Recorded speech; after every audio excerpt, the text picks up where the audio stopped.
Alright guys, so in this tutorial I'll be teaching you guys how I made this door.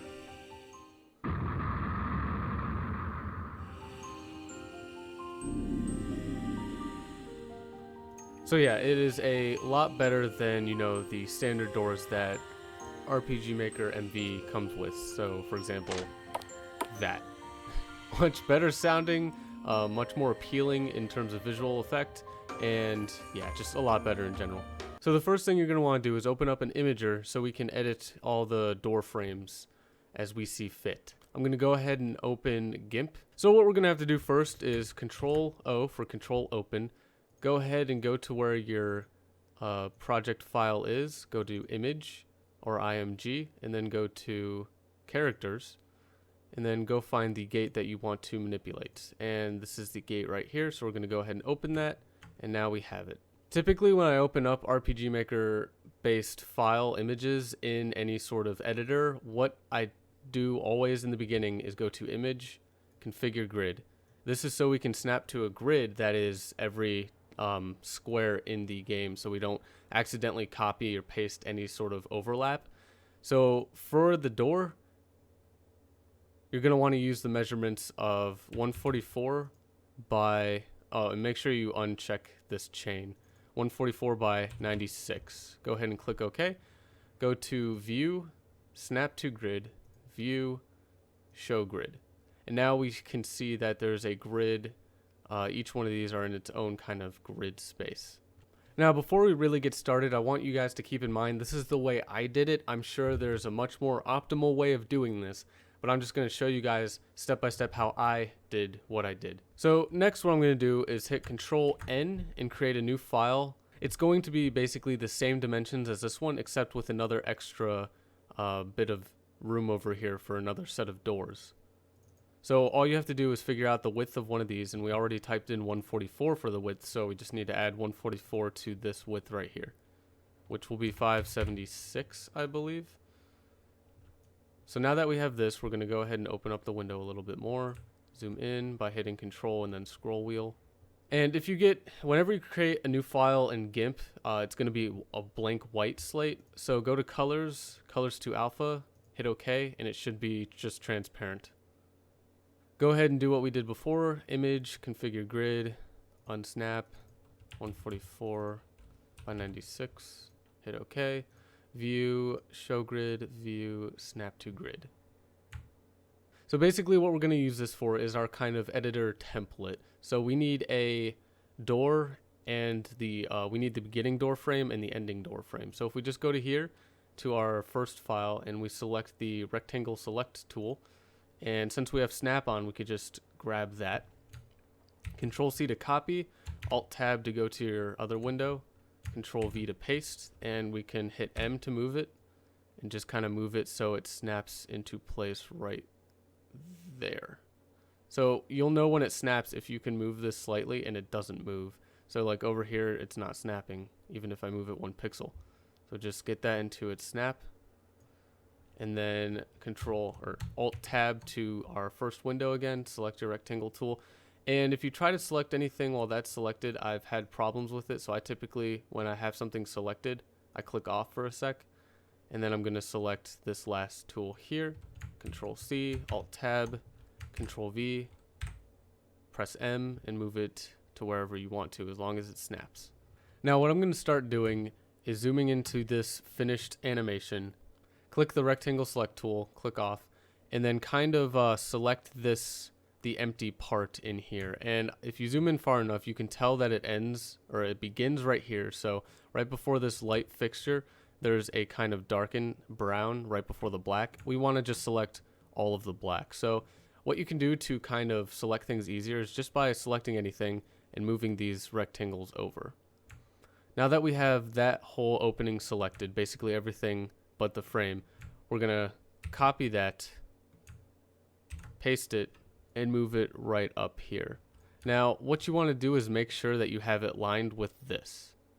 So we need to move it over once, and you can use the arrow keys to get a more precise lining. So just make sure you line up, the image here with the black, so it's right there. So now we have the correct X coordinate, and then just hold the up arrow to make sure it stays, to make sure it's next to this new grid line. Go ahead and select the rectangle tool and click off. Now we're gonna copy this and we're gonna paste it 12 times basically. Well, we could leave out the beginning and end, so we could paste it only 10 times. Make sure it just snaps where it should. Paste again and again. Basically do this 10 times. Now at this moment you might want to go ahead and save. So just Control S to save, and I just save quick things to my desktop. Sometimes GIMP, when you do a lot of things in GIMP, it will just freeze, and I've had that happen a lot. So let's hope it doesn't happen during this. The next thing you're going to want to do is do the exact same thing, but grab it from the first animation clip here. So just go ahead and select any part. Go ahead one pixel away from that top part, and go ahead and bring down the bottom here and select to where you know it's the door only. So if we go to the first one here, we see this very light frame or a very light group of pixels, and then there's one over that isn't a door. If we look over here, it is the same except for it's 2 pixels over. So we know exactly where the door begins, and it begins 1 pixel from that light side and 2 pixels from this light side. So if we just move it 2, we have the door.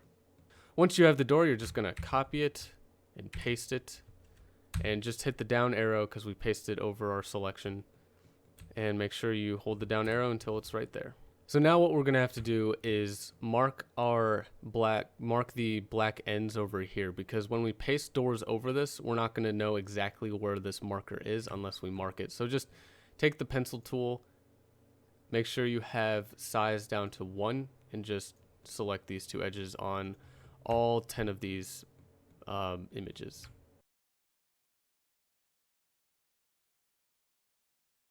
I seem to have pasted this one here, but you don't need it. So to delete it, just use your rectangle select tool, select it, hit delete, and then click off. Now here comes the tricky part. One of these doors is longer than the other one, or more wider. So if we go back to our first picture and look and see which door has the darker line in it, this door actually has is the end of it is part of the dark line as well. So if we go to our image we're editing, we can see that this door, the left door, is a length of 38, while we see that the other door is a length of 37. So down at the bottom you can see rectangle 37 by 4. It is 1 pixel less than the other door. So why I needed to measure these was because in these frames right here, these 10 frames, I needed to figure out a kind of even space away the door needs to keep moving in each 10 of those frames. And in the first frame, it's going to be 0, and in the last frame, it is 38, because that is the size of the biggest door. So each one of these frames, I kind of devised a method of the distance I need to move them from each other. The first one is move each of them 3 away, and then add 4 to move them each 7 away, and then add 3, add 4, add 3, add 4, so on and so forth until 38, which is going to be our last frame, or the 12th frame, or 11th if you start with 0, and that's where the door is completely opened. Now, how did I figure out I needed 3, 7, or 3, 4, 3, 4? I kind of just guessed. I first started with let's move them 3 distance apart each. It didn't add up, and if I did 40, it went over. So I kind of figured, well, why not do 3 and then 4? And then it just worked pretty well. So I kind of got lucky on that. And I mean, this isn't really a big deal. It's going to go by in like a second. So you don't really have to put a whole lot of work into this. And in my game, the doors, once they're open, it will stay open forever. So now what we're going to do is select this half of the door. Again, if you can't select precisely, just select anywhere and move these 4 sides until you have the door, making sure that you select in that darker line in the middle, because that is part of this door right here that we're going to use. Go ahead and copy that and come over here, click anywhere, and paste. Now what we're going to do is move this so that it is right in the black area that we need it. So once we move it here, we're going to move it over 3 pixels. So just with your arrow key, 1, 2, 3. And because of this black marker, we now know where to cut from the door that isn't going to be visible anymore. So go ahead and copy and paste that door again, move it to where you need it to, and then move it over the next frames number of pixels, which for me is 7. So 1, 2, 3, 4, 5, 6, 7, and continue that process through all of them. Now, I forgot to mention this very important part. Because of RPG Maker's, I'll explain it later, but basically you're not going to go through this animation top down, top down, top down. You're going to go top down, down top, and then top down again, because I'll explain that later on. So as soon as you get done with this 4th frame here, moving it over 10 pixels, you're going to then move on to this next one right here.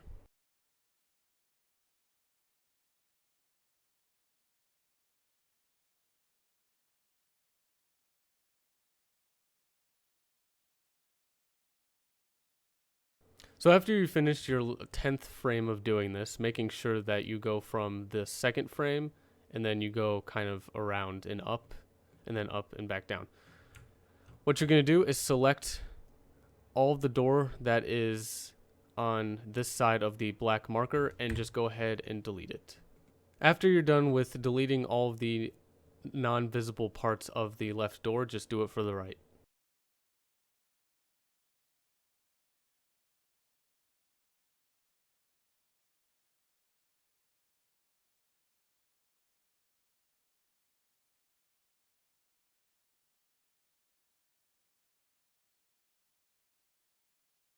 After you have both of the doors completed and erased the non-visible parts, just go ahead and delete these little markers we have above them.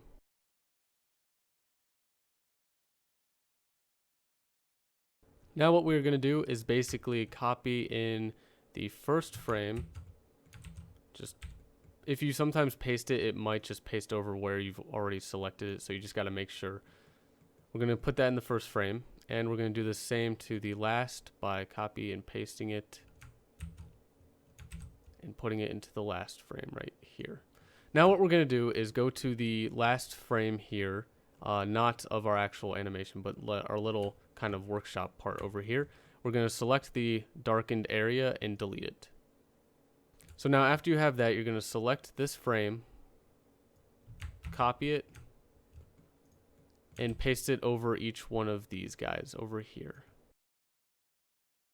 What we're going to have to do to each one of these columns is put them in their own, we're going to have to put them in their own 3x4 image file. So what we have to do is go to the first image we loaded of the 3 doors that come standard in RPG Maker and Control N for a new file. And it should automatically select the correct dimensions as a copied template. Click OK. And what we're going to have to do is, like all of the new files we create, go to Colors, Color to Alpha, select OK, Image, Configure Grid, Unshackle, go ahead and type in 144 by 96, hit OK, View, Show Grid, View, Snap to Grid. And then what we're going to do is select the first column over here. So Control C, Alt Tab to change to the newly generated file, Control V to paste it, M to move, make sure it snaps right in there. And now that we have that in there, what we're going to do is Control Shift E for export. Go to our game, go to Image, Characters. Go ahead and name this something like $! Gate 3-1, or whatever you want to keep track of it. After you export the first one, what you can do is just delete this, go to our edited picture, select the second column, copy it, Alt Tab to the newly generated one where we just deleted the first column, paste it in here, and I'm guessing it should have just pasted it where it needed to. And then just Control Shift E to export it as a different name. Go back to our images and go ahead and name it, I don't know, just -2, I guess. And then do the same with the third one. Selecting part of this gate right here to have the character go under it. So to do that, we're going to have to go to Image, Configure Grid, and go 48 by 48, because that is the tile width and height of every tile set in RPG Maker. Go ahead and select any one of these of the first gate that is supplied by RPG Maker. Go ahead and copy that. And now, typically in a video game, in RPG Maker, you're going to have a kind of image file where you just put a whole bunch of junk images. Go ahead and open that or create a new one. And by creating a new one, you can just, so go to tile sets, choose a tile set. I don't care which one, anyone should be fine. Go ahead and copy it, delete everything on it. And just by selecting everything and hitting delete, then export it like we did before as a new file. I completely made this one outside _D. And when you open it, go ahead and place the image anywhere you need to. I placed mine right here. And to place it correctly, make sure you go to images, configure grid, and go through all of that. What you're going to do is just place, I believe that's 3, yes. So place 3 blocks here, or 6, and then place a roof on top of it. We need this guy right here. So what we're going to do is go to one of our lovely tiles here, the first tile set. We're going to put a black image up in the top right here. Now what we're going to do is, on your keyboard you have a print screen button. We're going to go ahead and press that, and go to paint, paste it, and go ahead and move that top right corner thing here as close as you can. Zoom in all the way, select all with Control A, move it over pixel by pixel until you're there. Zoom out all the way, and bring the image all the way up to there. Now that we have this, what we can do is bring these a little bit closer until they match. There we go. So now we have this guy right here. Now you could go a step further and control everything, or Control A, move that over until we have just that, and then move this over to there. So now we have that. We're going to save it to our desktop as whatever. Now we're going to go to GIMP. And in GIMP, we're going to Control O for open. We're going to open 2 files. The one on our desktop, zoom in a bit, and the one where we just dump random tile set things we need in there. And for me, that's outside _D. So this one right here. What we need to do, like always, is go to image, configure grid, double click 4:8, click here once, hit OK. View, snap to grid, show grid. And then what we're going to do is select the image we need. You could just select all of it though.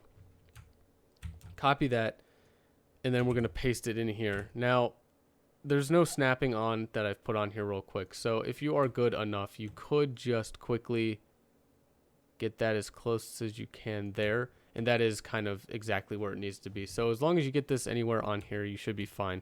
You could just put it in the top corner here if you wanted to. But I have other stuff here right now, so I'm just going to delete that. And that's basically what you need to do for this last part. So now after you started a new project and put all of those images in the image folder, in the gates have to be in the characters, and the tile set you created has to be in the tile sets folder. So those are all in images. What we're going to do is quickly create a temple doorway, I guess you'd say. So just by doing this and making sure the character can walk right here. Now what you're going to want to do is right click in this spot, quick event creation door. Go ahead and choose the new first gate image we made. Hit OK, and we have a door. To add the tile set, just go to the database or the cogs up there. Go to tile sets, the tile set you're currently in, or the one you want to add it to. Select the D there that has nothing in there, and go to outside D, the one that you made. Hit OK, OK. And then there you go, you have it in there. So what you're going to do is now create an event here. Give it an image of that one that we made in tile set D. Have it set to above characters, and it really doesn't need to do anything but that. However, you might want to name it, I just name it top door, top gate, something that you know what it is. Now what we're going to do with the door, since it opened a little bit because it only showed up to this, we're going to change a few things. In the set movement route, this event, what we're going to do is we're going to change some animations here. And now you may have noticed that if you look in the images right here, we have 4 images. Now each of these 4 images always correspond to this nice little convenient row here, or column. We have down, left, right, up. So this is position down, left, right, up. Now what we're going to have to do is first make it turn left. So turn left is going to be the next image, and then right, and then up. Now we're gonna have to add in a whole bunch of more animations there, so go ahead and copy paste a few of these, or more than a few, I guess. And as soon as it turns up, which is the last one, we're gonna have to do something to it. We're gonna have to change the image completely. So if you select here, which is gonna insert above it, we go to change image, double click the image and change it to this one right here.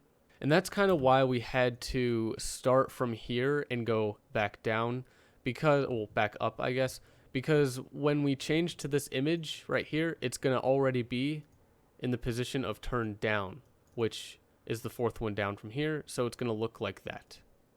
Rather, turn up, I mean. So this is turn up, and since we've already told the event to turn up, it's going to look like this position here. Now we need to do right, left, and down. So to insert in between these two, we're going to turn right, left, down. Now after we turn down, we have to then change the image again. So we're going to go to the third one.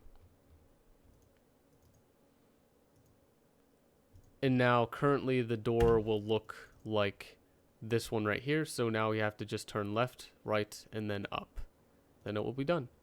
So copy paste one more of those. We're starting with down, turn left, turn right, then turn up. And now we will see what this looks like. So if we enter in the door, it shows all the animations correctly, except you may have noticed a couple things. First, this guy right here was not, it was always visible. But if we move that away real quick, we also notice images that aren't buffered. So you might have noticed that the gate flashed in and out real quick. That's because for some reason RPG Maker isn't buffering these images beforehand. It's just doing it right as it's calling these images in the set movement route. So as soon as it calls that image, it takes the other image out and then replaces it. But in that time, it's flashing in and out, and that's bad. So to solve the problem with the image not buffering ahead of time, I wasn't able to exactly do the way I did in my video game because I believe I'm using one of Yanfly's plugins that may be making the game a little bit more, it may be buffering some images differently.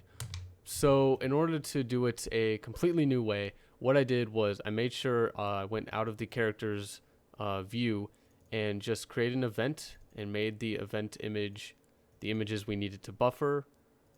Go ahead and set it to parallel and make sure you have a self switch onto A, create a new event page and set the condition to A. So it's going to play real quick and then leave. Go ahead and copy and paste that and then change its image to the second one we need buffered. Now, the problem with this guy up here, the top door thing that we need, we're going to make a third event, have it set to parallel, and we're going to set the movement route of the top door. Uncheck wait for completion, change the opacity to 0, hit OK again, and hit OK. Now you could put this into one of these events, but when I put these events together and set movement route to change its own image to the pictures, for some reason it just did not work. Make sure you put the self switch on this as well. Now play. So quickly you saw that the top door event went out real quick, that you saw it. Just make sure it is out of the distance of the character. Well, if this really did bug you guys, you could have it set to off or on, and then based on a conditional switch, have it load a new event page. So really, it shouldn't be too much of an issue. But as you saw, the door images were completely buffered, and we are almost there. Now, when the player interacts with the door, we're going to do a little bit of things. First, what we're going to do is not play this sound at all, not this open sound that's horrible.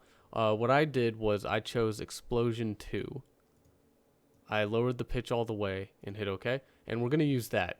Next, we're going to save the background music, and we're going to fade it out. So fade out background music for 1 second. We're going to wait 60 frames, so we're going to wait for a second while it fades out. play the explosion 2. And I changed all of these 3 frames to 10 frames to give it a little bit more length of time. So just space to edit them, 10, and then delete all of these ones. Shouldn't really need a frame before the through on and the turn up as well. So as long as you have them in between all the others, you should be fine. Next, what I did in my game was I replayed the BGM. So if we go to audio and video, we have replay BGM. Now, it would probably be better to wait for a second after it opens and then replay it. And I'm going to take out the whole transfer thing because I don't want the character to immediately walk through the door as it opens. I want the whole separate action of the character to be open the door. As soon as this door opens, go ahead and set the movement route of the top door, uncheck weight, to opacity 255. So now the top of the door right there becomes visible. And select self switch A to be turned on. Go to a new event page, have it A, have its conditional switch set on A. Change the image to the default open door image.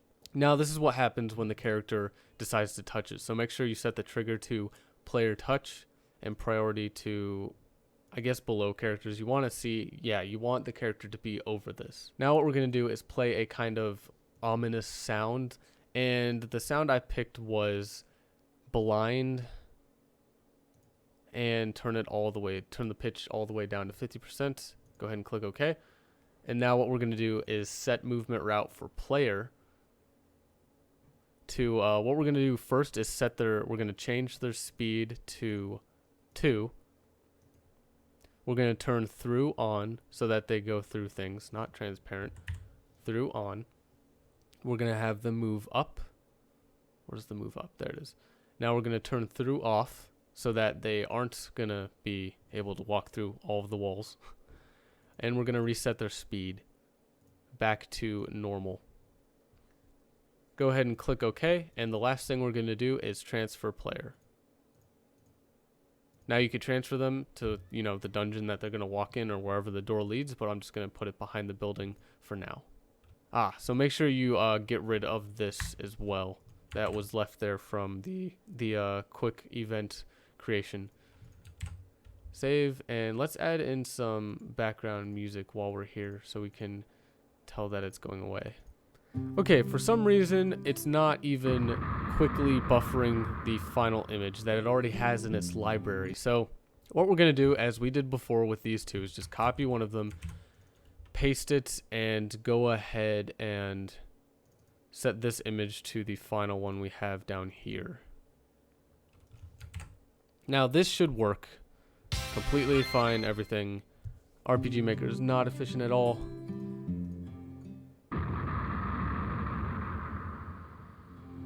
There we go, it works, and then you walk through it. And now you may have noticed a part of the character's head appeared right there. What you're going to do is go to the database, or the cogs, tile sets, and make sure you select outside and go to the D tile set. Now what I'm going to do is quickly change all of these to stars. So now that it shows above a player. Go ahead and click OK. Go ahead and click this tile set here and paste it right there. You may have noticed no difference, but you won't be able to see the character as he walks through anymore.